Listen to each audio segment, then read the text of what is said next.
आई तुळजाभवानी, हिंदवी स्वराज्य संस्थापक, बहुजन प्रतिपादक, रयतेचे राजे छत्रपती शिवाजी महाराज, धर्मवीर, स्वराज्य रक्षक छत्रपती संभाजी महाराज आणि या दोन्ही छत्रपतींना घडवणाऱ्या राजमाता, राष्ट्रमाता जिजाऊ माँसाहेब, भारतीय राज्यघटनेचे शिल्पकार, विश्वभूषण, महामानव, भारतरत्न डॉक्टर बाबासाहेब आंबेडकर यांना मानाचा मुजरा करते. हिंदू हृदय सम्राट वंदनीय बाळासाहेब ठाकरे, धर्मवीर आनंद दिघे साहेब यांच्या विचारांपुढे नतमस्तक होते.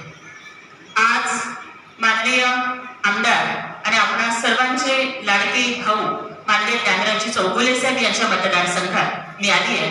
आजच्या कार्यक्रमाच्या अध्यक्षा, आमच्या सर्वांच्या मार्गदर्शिका, आणि खरं तर मला खूप त्यांच्याबद्दल आदर वाटतो, कारण शिवसेनेचा ढाण्या वाघ म्हणून आम्ही सन्माननीय रवी गायकवाड सरांना ओळखतो आणि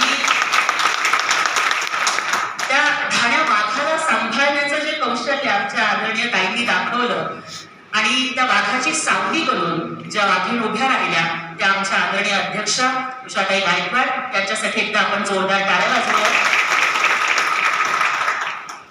ज्याप्रमाणे आपण बघतो की मान्य रवी गायकवाड सर म्हटलं तर शिवसेनेचा ढाण्या वाघ, त्याच पद्धतीनं माननीय आमदार ज्ञानरावजी चौगुले साहेब यांचं व्यक्तिमत्व बघितलं तर मला मुक्ताईला पाठीवरती घेऊन चालणाऱ्या ज्ञानेश्वर माऊलींचीच आठवण येते. म्हणजे जेव्हा कधी आपल्याला भावा बहिणीच्या प्रेमाचं उदाहरण द्यायचं असतं तेव्हा आपण ज्ञानोबा माऊलींचं आणि मुक्ताईचं उदाहरण देतो की ज्या वेळेला मांडे खायचे होते भावंडांना आणि मुक्ताई माऊली घरोघरी विस्तव मागत फिरत होती, तेव्हा संन्यासाची पोरं म्हणून तिला कोणीच विस्तव नाही दिला आणि मग ती रडत रडत घरी आली. त्यावेळेला आपल्या योग सामर्थ्यानं ज्ञानोबा माऊलींनी आपल्या पाठीवरती तो अग्नी प्रज्वलित केला आणि त्याच्यावरती मांडे पेटवले. म्हणजे जेव्हा जेव्हा सगळीकडची दारं बंद होतात तेव्हा ज्ञानराजाचं दार तुमच्यासाठी उघडं असतं. असाच ज्ञानराज आपल्याला आपल्या तालुक्याचे आमदार म्हणून लाभलेले आहेत आणि त्यांच्या सौभाग्यवती आदरणीय ज्योतिताई चौगुले ज्या ज्ञानज्योती पतसंस्थेच्या माध्यमातूनही या सगळ्या महिला भगिनींचा आधार बनतायत, त्यांचंही आपण या ठिकाणी स्वागत करू. खरं तर खूप कौतुक वाटतंय. याच्या आधी मी जेव्हा लोकसभेच्या प्रचाराला आले होते, आज आल्यापासून जो एक अतिशय सक्षम आणि आत्मविश्वासपूर्ण वावर मी आमच्या आकांक्षाताईचा बघतेय, त्यामुळे नक्कीच वाटतं की उमरगा तालुक्यातल्या युवतींचं एक उगवतं नेतृत्व तुमच्या माध्यमातूनही ते आकाराला येत आहे. हा पूर्ण कार्यक्रम आयोजित करण्यासाठी त्यांनी केलेली धडपड, कारण आम्हाला पक्षाचा कालच आदेश आला. अगदी आमचे जिल्हा प्रमुख मान्य बनोरे साहेबांना मी कॉल केला, आमदार साहेबांशी बोलले आणि काही तासांमध्ये आपण हा कार्यक्रम आयोजित केला. तर मी या ठिकाणी ज्ञानज्योती पतसंस्थेच्या अध्यक्ष माननीय आकांक्षाताई चौगुले, या ठिकाणी उपस्थित असणाऱ्या सन्माननीय शिवाईताई गायकवाड आणि या ठिकाणी असणाऱ्या आणखी दोन ताई, या सर्वांचं स्वागत करते.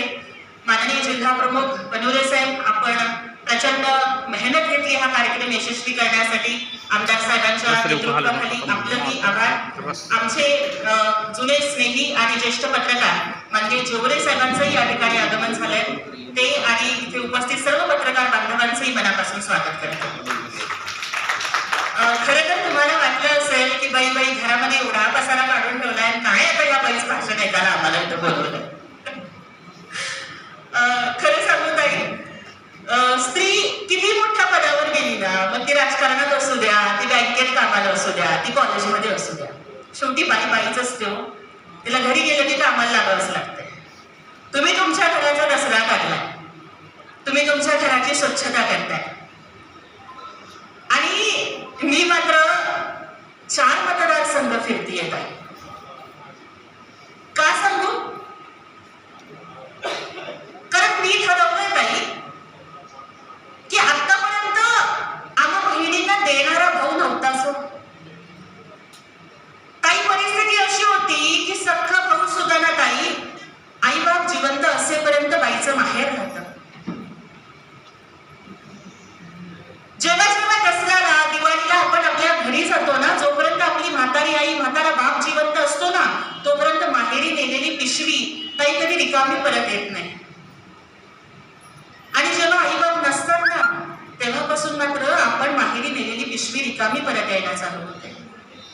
पण आता आम्हाला महाराष्ट्राच्या मुख्यमंत्री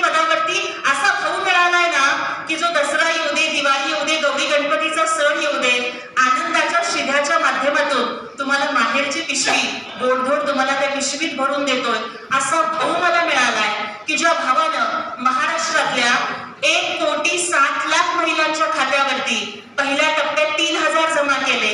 आतापासून मला वाटतं 2 दिवसापासून दुसरा हप्ता 1,500चा जमा होतोय. म्हणजे ज्या भावानं 2.5 कोटी बहिणींना आपली लाडकी बहीण मानलं त्या भावासाठी मी फिरते. त्यामुळे ताई तुम्हाला सांगते की तुम्ही घरोघरी स्वच्छता करताय तरी सुद्धा इतक्या मोठ्या संख्येने इथे आलाय. तुमचं मी मनापासून आभार मानते. पण मी मात्र ठरवलंय की हा दसरा माझा दसरा असणार नाही, ही दिवाळी माझी दिवाळी असणार नाही जेव्हा या महाराष्ट्रातल्या 2.5 कोटी बहिणींचा लाडका भाऊ मुख्यमंत्री एकनाथजी शिंदे साहेब परत मुख्यमंत्री होतील. तोच माझा दसरा आणि तीच माझी दिवाळी असणार आहे.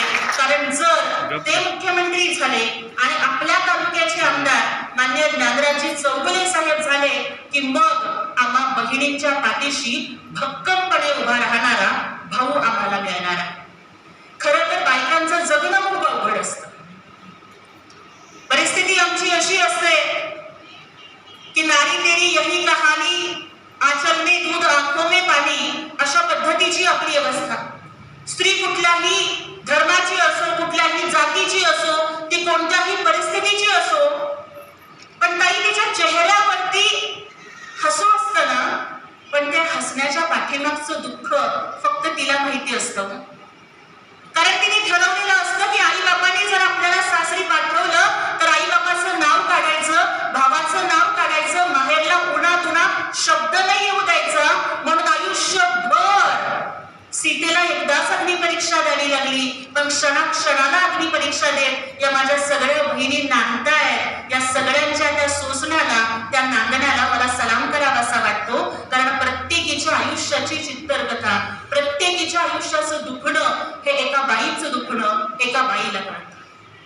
मग त्यावेळेला कधीतरी कुठेतरी असं होतं की लग्न असतं, अमुक असतं, तमुक असतं, मनाचा प्रसंग असतं. 2 जरी सख्या जावा असल्या तरी जिचं माहेर दाणेवार असतं तिची साडी जरा भरीतली येते, जिचं माहेर जरा साधं असतं, जिचा भाऊ जरा शेतावर कामाला जात असतो तिला साडी जरा हलक्यातली येते. विषय साडीचा नसतो, काय एका साडीवर जन्म जात नसतो, विषय किमतीचा नसतो. पाहिजे तेवढी किमतीची साडी काय आपणही घेऊ शकतो, पण जेव्हा 4 चौघात जिचं माहेर चांगलं, जिच्या गळ्यात 4 दागिने चांगले तिला चांगली साडी आणि जिचं माहेर साधं तिला साधी साडी आली, तेव्हा कधीतरी या बहिणीला वाटतं की अरे माझा पण भाऊ चांगला तालेवार असला असता, माझं पण माहेर चांगलं असलं असतं तर माझा पण किती मानपान झाला असता. पण ताई आता तुला घाबरायचं कारण नाही ग. कारण बघ ना, परवा मी एका कलेक्टरच्या ऑफिसमध्ये गेले होते आणि एका खेड्यामधली जिच्या केसाला तेल नाही, जिच्या साडी मळलेली होती, फाटलेली होती, ती बाई हातात फाटलेली कॅरी बॅग घेऊन त्या जिल्ह्याच्या कलेक्टरला बोलत होती की कलेक्टर साहेब समजाची कामं बाजूला ठेवा, पहिलं माझं काम करावं लागेल. कलेक्टर हसत म्हणाले असला कुठला मोठा वशिला घेऊन आली, अशी तू कोण मोठी. त्यावेळेस ती बाई ठणकावून सांगते पहिला माझं काम करावं लागेल, कारण मुख्यमंत्र्यांची लाडकी बहीण.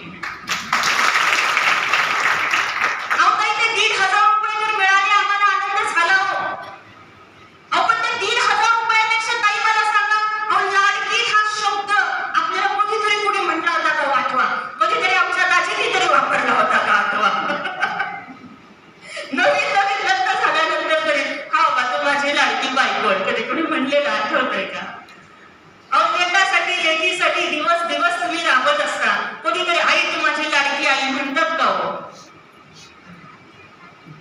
सगळं करून सोडून सगळ्यांच्या आपण दोडकीच ठरत होतो, लाडकी कुणाची ठरतच नव्हतो. काय माया केली असेल तर ती आई बाबांनी केली असेल. पण महाराष्ट्रातल्या बहिणींचं भाग्य बघा की तिचं वय 21 वर्षाचं असेल किंवा तिचं वय 65 वर्षाचं असेल, पण आज त्या सगळ्या बहिणींना नुसती सख्खी नाही तर माझी लाडकी बहीण आहे हे सांगणारा मुख्यमंत्री आम्हाला मिळालाय. हे आमचं भाग्य आहे. आणि त्या लाडकी बहीण या शब्दाचं मोल 1500 काय 1500 कोटी रुपये जरी दिले ना तरी या लाडकी बहीण शब्दाचं मोल करता येणार नाही. ते एका बाईच्या डोळ्यात आलेल्या पाण्याच्या थेंबाला विचारा